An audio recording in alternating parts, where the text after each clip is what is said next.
दिल्ली में प्रदर्शनकारी छात्रों पर लाठी चार्ज के विरोध में प्रयागराज में आक्रोश मार्च। शिक्षा मंत्री धर्मेंद्र प्रधान के इस्तीफे की मांग को लेकर छात्रों का जोरदार प्रदर्शन। चंद्रशेखर आजाद पार्क में जुटे हजारों छात्र, सरकार के खिलाफ खोला मोर्चा। चलिए बताते हैं आपको विस्तार से। नमस्कार, स्वागत है आपका यूपी की बात में। प्रयागराज संगम नगरी, और आज यही संगम नगरी छात्रों की आक्रोश की गवाह बनी। चंद्रशेखर आजाद पार्क में छात्रों का बड़ा जमावड़ा देखने को मिला। दिल्ली के जंतर मंतर पर प्रदर्शनकारी छात्रों पर कथित लाठीचार्ज के विरोध में छात्रों ने सड़कों पर उतरकर अपना विरोध दर्ज कराया। छात्रों ने प्रदर्शन के दौरान शिक्षा मंत्री धर्मेंद्र प्रधान और गृह मंत्री अमित शाह के इस्तीफे की मांग उठाई। छात्रों का आरोप है कि जब वे अपने अधिकारों और मांगों को लेकर लोकतांत्रिक तरीके से आवाज उठाते हैं तो सरकार उनसे बातचीत करने के बजाय पुलिस बल का इस्तेमाल करती है। देखिए हमारी ये खास रिपोर्ट। प्रयागराज में छात्रों का गुस्सा आज सड़कों पर दिखाई दिया। दिल्ली के जंतर मंतर पर प्रदर्शनकारी छात्रों पर कथित लाठीचार्ज के विरोध में दिशा छात्र संगठन के आह्वान पर आक्रोश मार्च निकाला गया। आक्रोश मार्च की शुरुआत अल्लाहपुर सब्जी मंडी से हुई, जिसके बाद छात्र बख्शी बांध, नाग वासुकी मंदिर होते हुए बालासन चौराहे तक पहुंचे। इस दौरान छात्रों ने हाथों में पोस्टर और तख्तियां लेकर सरकार के खिलाफ नारेबाजी की और प्रदर्शनकारी छात्रों पर कथित पुलिस कार्यवाही का विरोध किया। प्रदर्शन में प्रयागराज शहर के अलग अलग हिस्सों से बड़ी संख्या में छात्र पहुंचे। छात्रों का कहना है कि शिक्षा और छात्रों से जुड़े मुद्दों पर सरकार को संवाद का रास्ता अपनाना चाहिए। छात्रों ने आरोप लगाया कि अपने अधिकारों की मांग को लेकर प्रदर्शन कर रहे छात्रों पर लाठीचार्ज करना लोकतांत्रिक व्यवस्था के खिलाफ है। इसी मुद्दे को लेकर आज प्रयागराज में छात्रों ने एकजुट होकर अपनी आवाज बुलंद की। देख रहे हैं दिल्ली में जिस तरह छात्रों के साथ हो रहे बर्ताव से पूरा देश दुखी है, और जिस तरह हमारी एक बहन आज हम लोग के बीच नहीं रही, वो पुलिस के गुंडे जो बिना वर्दी के पुलिस के साथ, दिल्ली पुलिस के साथ मिलके छात्रों पे वार किया है, सबसे पहले उनका पर्दाफाश होना चाहिए। दूसरा चीज, मोदी जी को एक मैसेज आपके माध्यम से देना चाहते हैं, मोदी जी को एक मैसेज आपके माध्यम से देना चाहते हैं कि जिस तानाशाही और जिस अहंकार में वो डूबे हुए हैं, वह अहंकार ज़्यादा दिन की नहीं है। 2029 दूर नहीं है, 2027 दूर नहीं है। यहाँ से योगी जी जाएंगे और वहाँ से मोदी जी जाएंगे, क्योंकि जो सरकार युवाओं के दम पे बनी है उन्हीं का शोषण हो रहा है। जिस तरीके से लगातार 150 से ज़्यादा पेपर लीक हो चुके हैं। अभी जानते हैं अपने पूरे हिंदुस्तान में एक क्रांति आई है।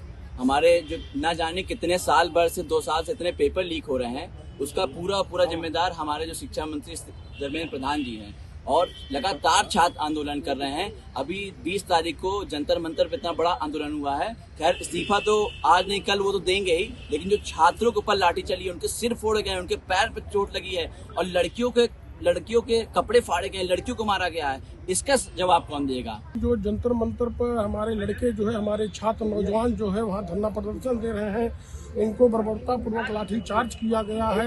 उनकी, हमारे जो छोटी छोटी बच्चियां हैं उनके ऊपर इतना बर्बर उनकी कपड़ा फाड़ दिया गया है। एक बेटी के तो खत्म हो गई है। जितने पेपर लीक हुए थे उसमें करीब 26 लड़के अभी तक शहीद हुए हैं। तो हम चाहते हैं कि 1-1 करोड़ रुपया उनके घर को नौकरी मिले, और जो जिसको चोटिल हुए हैं उनको जो है मुआवजा मिले, उनकी पूरा देख रेख हो, निःशुल्क दवा दर्पण हो। यही हमारी लोगों की मांग है, और इस्तीफा दे धर्मेंद्र प्रधान।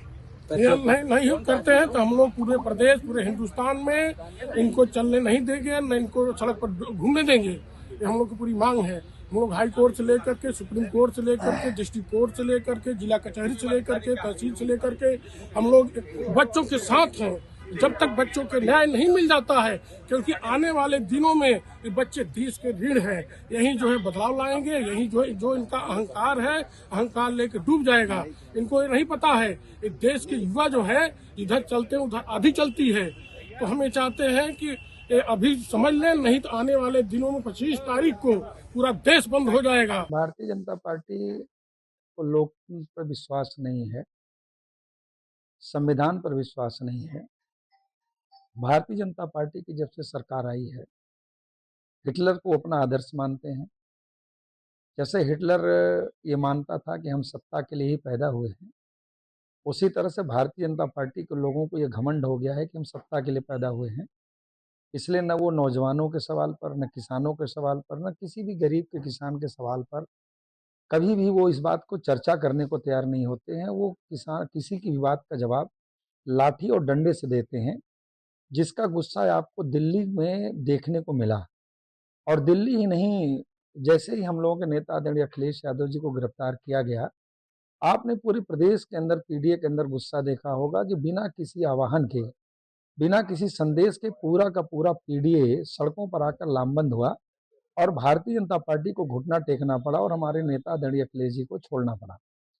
हम तो तारीफ करते हैं अपने नेता आदरणीय डिम्पल जी का कि नौजवानों के साथ मिल करके, उनके साथ चल करके जिस स्नेह और प्यार के साथ उन्होंने बच्चों का दुख और दर्द बांटने का काम किया है, मैं समझता हूं कि इतिहास में ये उदाहरण देखने को पहली बार मिला। हम लोग इतिहास के पन्नों में बहुत लोगों का नाम पढ़े, लेकिन पहली बार डिम्पल जी का जो रूप था, जो उनका सम्मान, जो जिस तरह से उन्होंने छात्रों का सहयोग करके, छात्रों के साथ इवन कि उन्होंने चोटें भी खाई, लाठियां भी खाई, लेकिन उन्होंने कहीं पीछे नहीं हटा और बच्चों को गले से लगा करके, बच्चों को स्नेह दे करके, उनका दुख दर्द बांट करके आगे बढ़ती रही। इसकी जितनी तारीफ की जाए कम है। और मैं समझता हूं कि आज की तारीख में पूरे प्रदेश में बहुत गुस्सा है, आम आदमी आक्रोशित है। आदमी केवल तारीख का इंतजार कर रहा है कि कितनी जल्दी वो तारीख आए कि हम भारतीय जनता पार्टी की सरकार उत्तर प्रदेश में बदल करके दिल्ली का रास्ता साफ करें, क्योंकि दिल्ली का रास्ता उत्तर प्रदेश से जाता है और उत्तर प्रदेश की जनता अब आदरणीय अखिलेश यादव जी को मुख्यमंत्री बना करके दिल्ली का रास्ता साफ करना चाहती है। वो बिल्कुल तय हो चुका है, केवल तारीख का इंतजार है। भारतीय जनता पार्टी का ये कहना है कि जो वहाँ पे आंदोलन कर रहे हैं वो छात्र हैं। अब भारतीय जनता पार्टी तो किसी भी बात में, अवसर में, वो तो कोरोना में अवसर तलाशने लगे, वो छात्र राजनीति में अवसर तलाशेंगे। अभी मंदिर के अंदर इतना बड़ी चोरी हुई, लूट हुई, उसका नाम उन्होंने हमारे शानदार नेता आदरणीय अखिलेश यादव जी से जोड़ने का प्रयास किया। तो भारतीय जनता पार्टी तो गलतियों पर गलतियां करती जाती है, लेकिन भारतीय जनता पार्टी उसको स्वीकार कहाँ करती है। अगर ये नीट का पेपर लीक नहीं हुआ था तो दोबारा परीक्षा क्यों कराई भारतीय जनता पार्टी ने। आज भी सोशल मीडिया में रिजल्ट को लेकर के तमाम बच्चे हैं जो सोशल मीडिया पे लगातार इस बात का विरोध कर रहे हैं कि हमारे रिजल्ट के साथ हेर फेर किया गया है। भारतीय जनता पार्टी गुपचुप तरीके से अपने कुछ चंद लोगों को पैसा लेकर के जो नौकरी देना चाहती है, गुपचुप तरीके से लोगों को जो है बड़े पदों पर बैठाना चाहती है। बात है लेटर एंट्री क्या है, अपने निजी लोगों को आईएएस बनाना। अब नॉट फाउंड सुटेबल क्या है, अच्छे बच्चों को रोजगार न देना। भारतीय जनता पार्टी आरक्षण विरोधी है, संविधान विरोधी है, लोकतंत्र विरोधी है।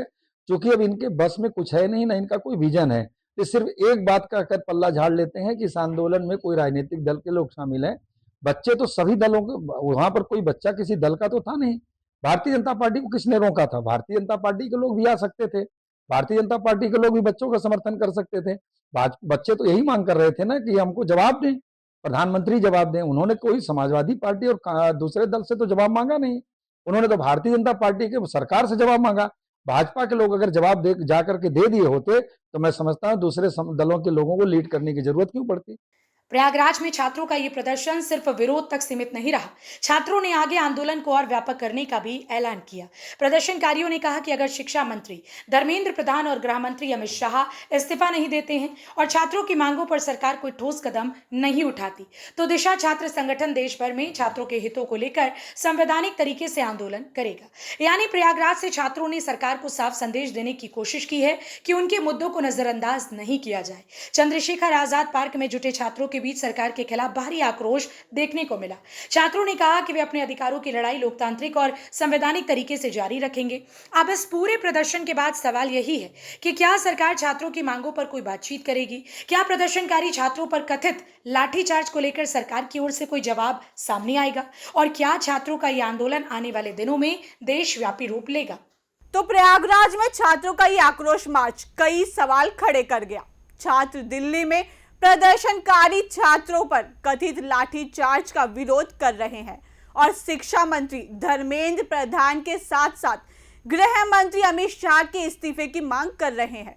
छात्रों ने साफ कहा कि अगर उनकी मांगों पर सरकार ने ध्यान नहीं दिया तो आंदोलन को देश भर में संवैधानिक तरीके से आगे बढ़ाया जाएगा। अब देखना होगा कि छात्रों के इस प्रदर्शन के बाद केंद्र सरकार की ओर से क्या प्रतिक्रिया सामने आती है। फिलहाल इस खबर में इतना ही। बाकी की और अपडेट्स के लिए देखते रहिए यूपी की बात।